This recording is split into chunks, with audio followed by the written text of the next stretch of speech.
Two teams going in opposite directions, meeting up for a huge Thursday night showdown in Detroit.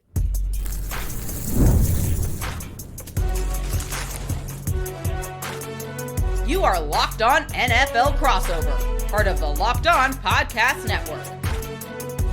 Your team every day.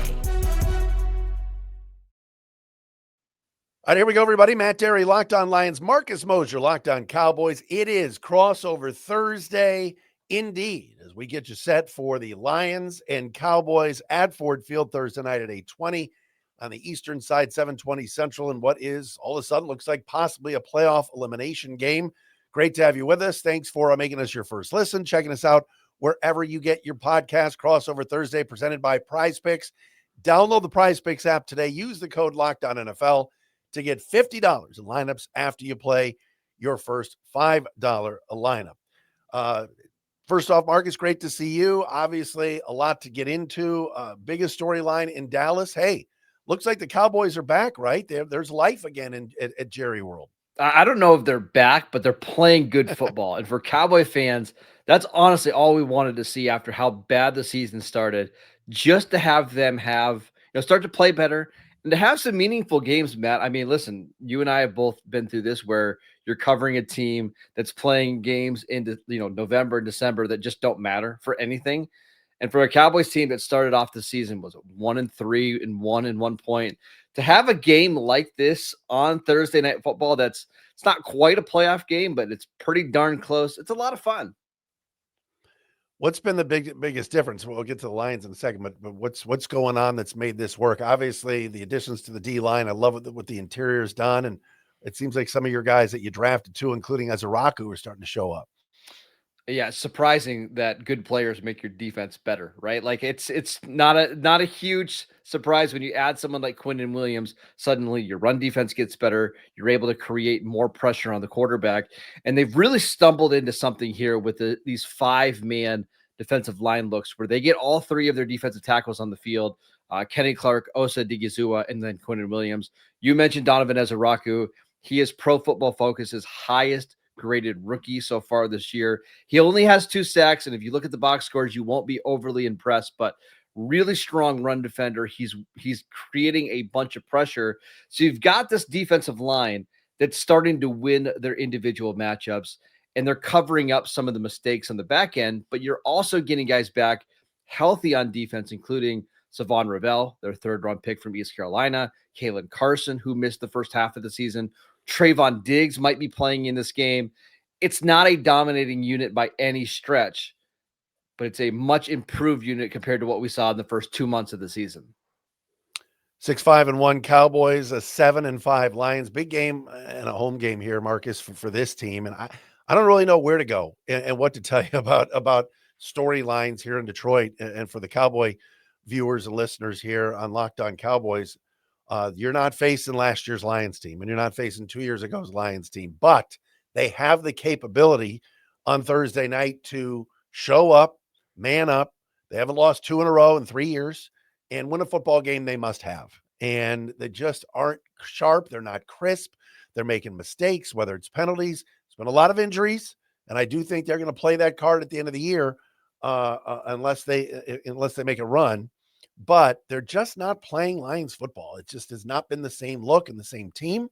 Yet here they are with a chance at home to kind of right a wrong from last week on Thanksgiving. I know you saw it, and where the Packers really kind of beat them up a little bit. Yes, it was a close game, and yes, the Lions made a nice run to get it within 7, but they couldn't close, and they haven't been playing all that well at home. A bad home loss to Minnesota, losing to Green Bay, narrowly escaping against a 2-win Giant team at Ford Field. I'm hoping that this team comes out with a purpose and a fervor on Thursday, but I just don't know. I'm scratching my head like you are, Marcus. Yeah, I mean, coaches will always say injuries aren't an excuse, but again, you and I have been covering the league for long enough that we know that it is, right? At some point you get to, where you just don't have starting caliber players on the field. It seems like Detroit is there on the offensive line right now with your interior, and it seems like they're that way in the secondary right now with Terrion Arnold. He's out for the year with a shoulder injury. Kirby Joseph is dealing with a knee injury. you've got some guys that have made some plays, including like a Meek Robertson, but they're not Terrion Arnold and they're not Kirby Joseph. And at some point, the lack of talent just starts to win out. It's interesting. You brought up the secondary. I mean, they need Kirby back, and we'll see if he can go on Thursday and give it a try with a giant knee brace on. Terrion Arnold has been kind of a mystery for 2 years. First round pick, I thought would have a better year this year. Calvin Shepard, the D coordinator, said during camp, there's a guy that's going to have a breakout year this year. It's been him. It would be him. It really hasn't been. When he's been healthy, he's been better, but he hasn't been healthy. Now, you mentioned out for the year. Lions have been able to piece together the secondary with some backups. Rock Yassin and others have played pretty well. Their biggest issue has been getting to the quarterback. And in watching you guys on Thanksgiving Day and the week before, heck, everybody watches the Cowboys. They're always on wherever you are. It looks like Dak's comfortable. And the Chiefs, I know, tried like crazy to blitz him the other day. And, man, they picked it up. And it's been one of the best parts of their offense this year is their ability to beat the blitz. And it helps when you've got two receivers like CeeDee Lamb and George Pickens. And that's honestly probably what Detroit was hoping this year with Amon-Ra St. Brown and, Jameson Williams. But with Amon-Ra dealing with an ankle injury right now, we still don't know if he's going to go in this game. Even if he does, he's going to be severely compromised. It really helps to have these two receivers that can get open at will against man coverage or zone coverage. And one more thing from the Cowboys side of things, they've been saying that this is going to be their toughest game of the season. And it's easy to understand why. You're playing on the road. It's 7 days from Thursday to Thursday, but it's still kind of a short week because of, usually you get 10 days off after playing a Thursday game. That's not the case here. It's a Lions team that really their backs up are against the wall. I think we're going to see Dan Campbell be ultra aggressive. But if they can win this game and they can get to 7-5-1, that'll mean they've won 4 straight games. The rest of their schedule is pretty easy, including games against the Giants, the Commanders, Minnesota. They feel like they could really go on a run, but they've got to take care of business against a team that they remember running up the score on them last year. So it's going to be a ton of fun to watch. Yeah, these two teams have played some wild games the last couple of years. Obviously, the controversial reporting game in Dallas a couple of years ago with Taylor Decker and Dan Skipper. Heck, Marcus, every single time they announce that number 70 is eligible at Ford Field, just on a regular play with Dan Skipper, the crowd goes nuts. They love it. It's become a bit here, and that was 2 years ago.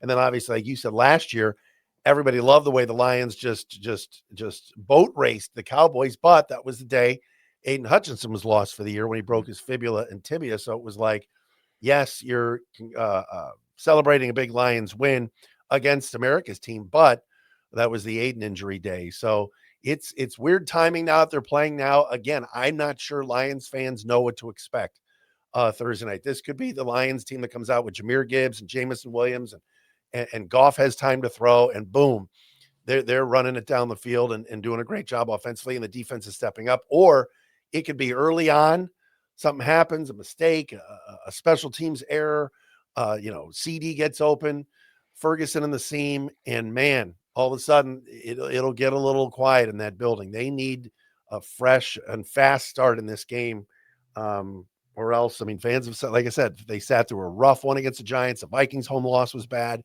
and then this past Thursday against the Packers was not good. So they need to get the crowd into it, and they need to start the game pretty quickly. Unfortunately, that's where the Cowboys have been really bad. Against the Eagles, was it 2 weeks ago? They gave up 21 points in the first quarter. It was a disaster. They had to fight their way all the way back to win that game. And even on Thursday against Kansas City, Cowboys had an interception on the first drive. The Chiefs scored in 2 plays after that, and they were down 7-0 in the first 2 minutes of that game. So I'm going to be curious to see, can the Cowboys get off to a faster start? Because they believe that the game script is going to be really important here. If you can take a lead and then lean on your running game and make Jared Goff have to be a drop back passer with this pass rush, that's how they can steal this game. It's going to be fun to watch. Thursday crossover brought to you by our friends at Prize Picks. Matt and Marcus with you, Locked On Lions, Locked On Cowboys. We'll get into some matchups coming up next on the Locked On Podcast Network, the #1 sports podcast network. As we told you earlier, Locked On Lions, Locked On Cowboys, brought to you by our friends at Prize Picks. The holiday season is one of the best times for sports. bowl games, big basketball matchups, obviously playoff pushes in the NFL. It's all happening at once. And while we're all making choices every day, one of the most fun places to make the right call is at Prize Picks. Prize Picks is the easiest way to get in on daily fantasy. You just pick more or less on at least 2 player stat projections, look at your lineup or lock in your lineup, look at it, and you're in the game. It's simple, fast, and available in 45 states, which includes Texas, California, Florida, and Georgia. You create a lineup, takes less than a minute. It's easy. And the app makes the whole process smooth and intuitive. You can choose from a huge range of unique stats, fantasy score, field goals attempted, free throws made, turnovers, whatever fits your strategy. Download the Prize Picks app today. Use the code LOCKEDONNFL. You'll get $50 in lineups after you play your first $5 lineup. That's code LOCKEDONNFL to get $50 in lineups after you play your first $5 lineup. Prize Picks, it's good to be right.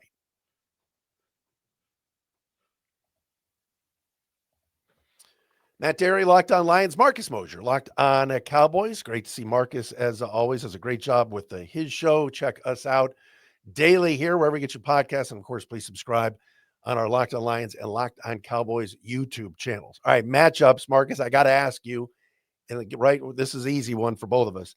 Aidan Hutchinson eats for breakfast, lunch, and dinner backup tackles. He just does. He thrives going against the backups. Here we go with Guyton. I think out. Is that correct for Thursday? So what does that mean? And I think that's probably the biggest matchup where I would expect the guard to slide over and tight ends are chipping and all of that. Yeah, and the Cowboys feel very comfortable with Nate Thomas as their backup tackle. He's played a lot this year. He's not the most powerful player in the run game, and that's really where his weakness is at. But they've left him alone on an island against some really good pass rushers this year, and they've had some success. I don't think they're going to do that all the time against Aidan Hutchinson, because why would you do that? He's their best player. If you can limit him at all, you can score points on this defense. But you're going to see plenty of chances in this game for Hutchinson to go up against Terrence Steele and Nate Thomas one-on-one. It's a matchup that the Cowboys have to limit his dominance, because I do think he's going to make plays. He's too good of a player to completely take out of the game, but they can't let him wreck the game like that he has in the past. Keep an eye on Aidan Hutchinson, because he can certainly win this game alone for Detroit. What other matchups intrigue you? What are you seeing when you watch this game? Intrigued is the wrong word, because I'm not intrigued to watch Jameer Gibbs against the Cowboys linebackers, because that's a matchup that greatly favors Detroit. I'm not so concerned about his ability to run between the tackles, because that is where the Cowboys have their strength with Quinnen Williams and Kenny Clark and Odighizuwa. And we should mention Solomon Thomas. Like, they've got 4 defensive tackles they feel really good about. But if I were Dan Campbell and the Lions coaching staff, I would be trying to get Jameer Gibbs in space against these Cowboy linebackers as frequently as possible, because Kenneth Murray is too aggressive. He's not disciplined at all. Logan Wilson, who they traded for the Bengals, man, we might be able to beat him in a foot race right now. That's how slow Logan Wilson is, right? And now DeMarvion Overshown is back, but he's still returning from a massive, massive knee injury. He's still not 100%. So if you can get Gibbs out in space, either as a receiver, as a runner, and really take advantage of those Cowboys linebackers, I think the Lions could have a big day on offense. Yeah, obviously you mentioned the D tackles and getting rid of Micah Parsons, and he was an absolute game wrecker in both games this year that the Lions lost to the Packers, 2.5 sacks last week. But Kenny Clark is no slouch, and that's where the concern has been. The Lions thought they might have had Frank Ragnow back, and in this game, just a couple of last week when it was announced that he was returning, then tears his hamstring, so that's not happening. So now they got to go back to square one, which I assume is going to be Graham Glasgow at center and Coyote Awashika at left guard, and it just hasn't worked. The interior of that line just is pushing people into Jared Goff. As you know, if you pressure Goff up the middle, he's susceptible. He just hasn't been as sharp, and he's had his moments where he's played well. There were times in the Green Bay game that kind of got the offense going. He was finding, of all people, Tom Kennedy in the slot for a lot of activity there, and TK85 is kind of a local legend here. He's been cut and released and brought back 50 times, kind of the modern day just vagabond, but he's been really good. The Andre Fluellen of this time. But now you look at it and you go, can they just move the ball? I think it could end up being a shootout this game. And so, if they're able to block for Goff and, like you said, get Gibbs both in the pass game and run game, getting out in space, Lions are going to score. I'm also concerned that the way the Dallas offense is playing, that Cowboys are going to put up some points too. Yeah, and for Dallas, it's the two receivers. It's CeeDee Lamb and George Pickens. These guys have kind of had alternating games, and that's what you want, right? You want it to be where, against the Chiefs, it was a big CeeDee Lamb game. He had over 100 yards and a touchdown. He drew 3 pass interference calls, but it was George Pickens late in the game who made 2 big catches on slants to kind of seal it. Against the Philadelphia, it was George Pickens who had the big day, and CeeDee Lamb had a couple catches late in the game to seal it. The Cowboys think in this matchup with Detroit's cornerbacks, who, again, I covered Amik Robertson when he was with the Raiders. One of my favorite players to cover. Yeah. He's tiny. I mean, he is maybe 5'8", 180 pounds. DJ Reed, also not a big corner. They think that CeeDee Lamb and George Pickens can, they can dominate this matchup. They can go down the field, make big plays. Brian Schottenheimer's talked about throwing the slants to George Pickens over and over again until somebody stops it. I wouldn't be surprised in this game if you see more of these slow goes, the fake slant and then going down the field to try to take advantage of Detroit's aggressiveness in the secondary. I think that's where Brian Branch comes in. He's got to have a big game. He is a scud missile out there and a big hitter. He can kind of put a little fear into the receivers if he can get downfield and smash some people. You mentioned if Kirby Joseph doesn't play, that's where high point in the ball and Pickens going up. And we've seen it this year. Some of the plays that he's made in the air. Do you think Kirby Joseph plays, by the way? I don't know. I mean, 1 minute it's, hey, he's out there at practice, big knee brace, but he's going to try to go. And the next minute it's, let's give him a day off. There was a lot of rumors and stuff on Twitter about season ending and career ending. And then he denied that. Then he got off social media. It's been a weird week for Kirby. I think he's going to try to give it a go in warmups. We'll see. I just don't know how good he'll be. Thomas Harper, the backup, Marcus, hasn't been terrible, but Kirby Joseph's your ball hawk, your leading interceptor. Heck, he's got the team leading interceptions with 3 still, and he's missed the last 6 weeks. So that's where the Lions have got to get a paw up, get a turnover, something, and change kind of the momentum that has gone against them the last couple weeks. I mean, this past weekend, they got, 2 weeks ago, Wan'Dale Robinson lit him up. Last week, it was Dontarian Wicks. So if you're not able to guard those guys, what are you going to do against your big two?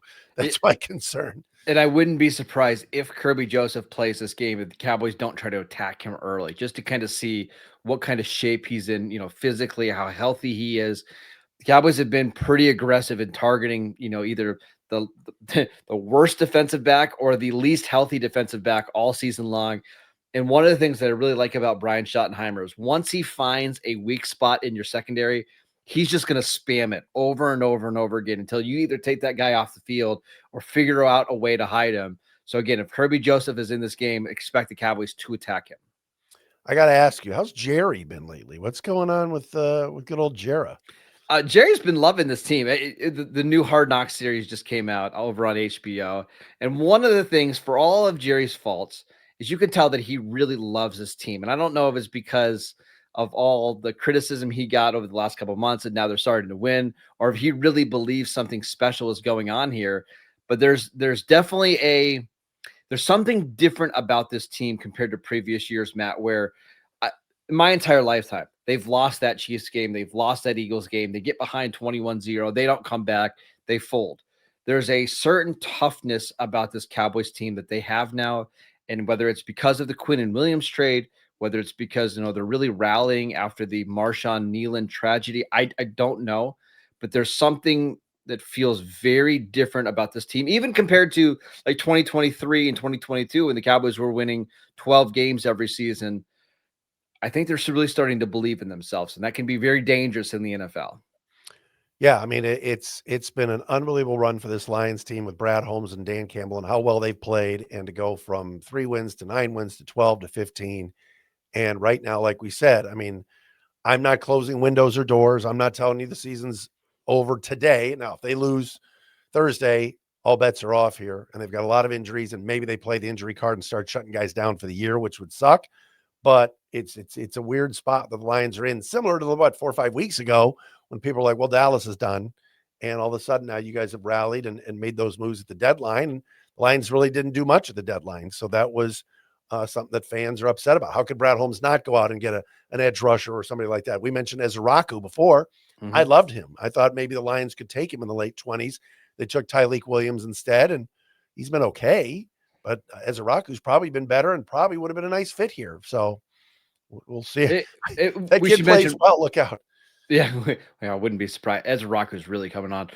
Just for the Locked On Cowboy listeners, the Lions have a very tough schedule the rest of the way. They play the Rams after Dallas, and they even play Pittsburgh, who Pittsburgh could be fighting for that division spot in the AFC North. So that's why this is such a big game. Is you fall behind, you get to 7-6, at this point, it's going to be really hard to make a climb in the NFC with every team basically having 9 wins in the playoff hunt right now.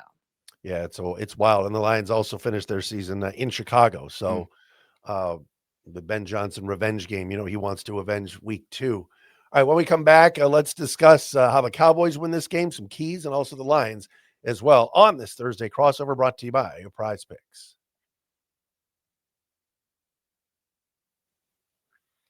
Matt Dery, Locked On Lions, Marcus Mosher, Locked On Cowboys on the Locked On Podcast Network, the #1 sports podcast network. Thursday night football once again for these teams as they get, as Marcus said earlier, just a week, then a longer stretch for next week. But the Cowboys are playing good football and looking to make it 3 straight wins kind of in this gauntlet that was with Philly, KC, and Detroit back to back to back. All right, Marcus, how do the Cowboys win this game? What do you see?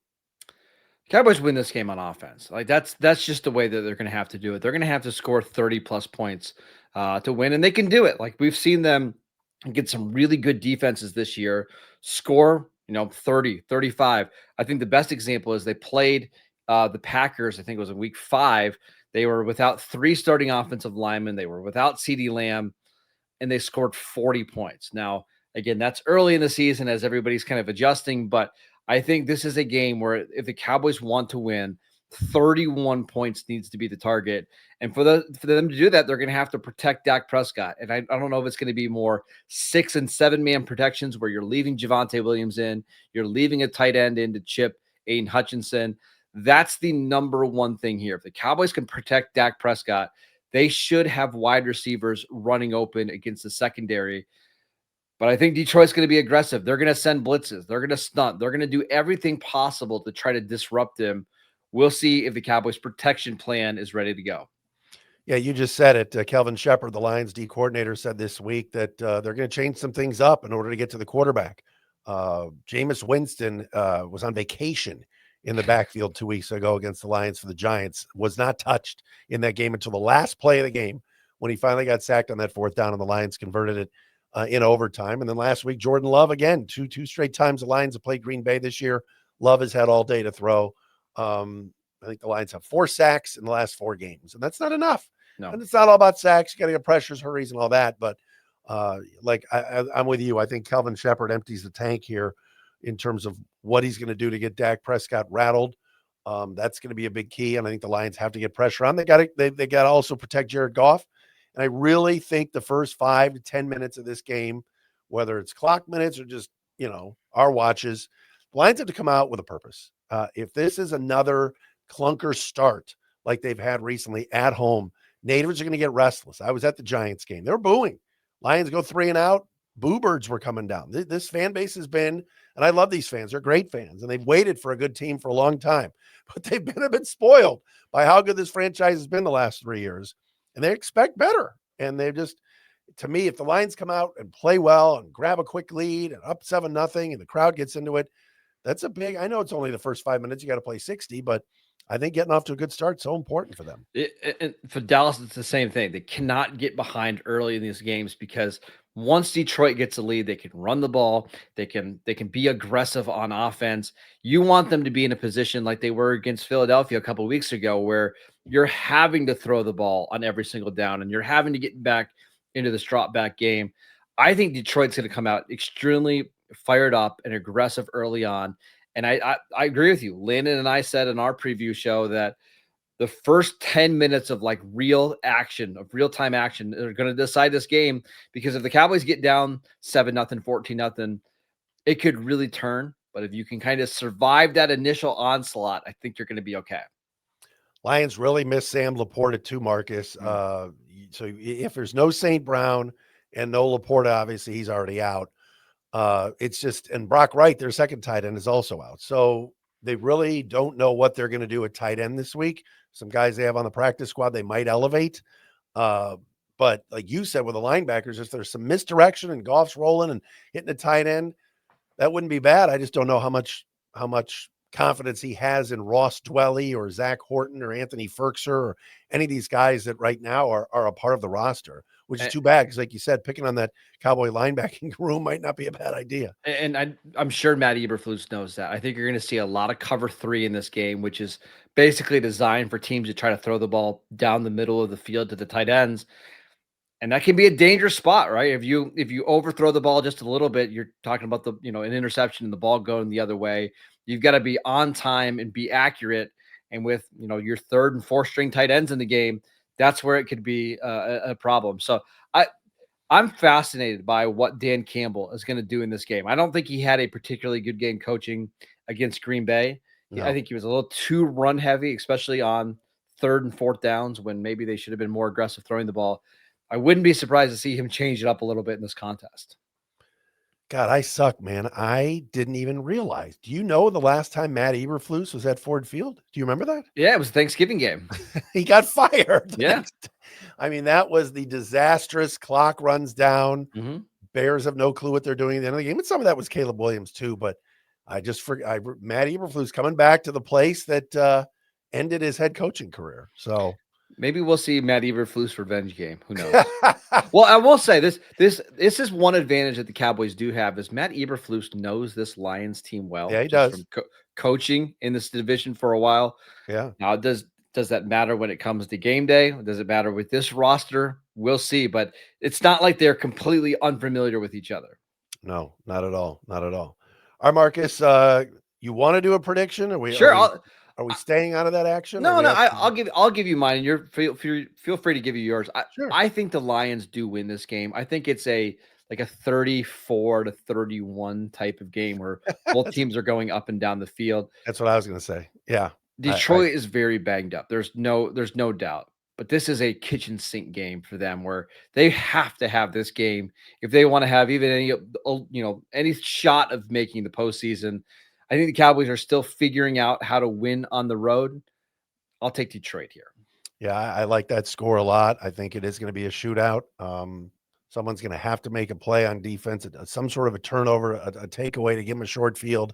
They've had long fields now the last couple of weeks, and I'm with you. I think the Lions salvage this. I'm not so sure what it's going to lead to. I'm hoping they could go on a run. You mentioned the schedule, but I mean, next week they got 10 days to prepare, but they got to go play Matthew Stafford in LA. So that's always intriguing. But Marcus, great to see you, and let's have a good game on Thursday night. Absolutely.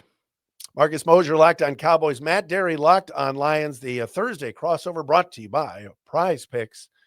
Stay with us daily here on Locked On Lions and Locked On Cowboys on the Locked On Podcast Network, the #1 sports podcast network.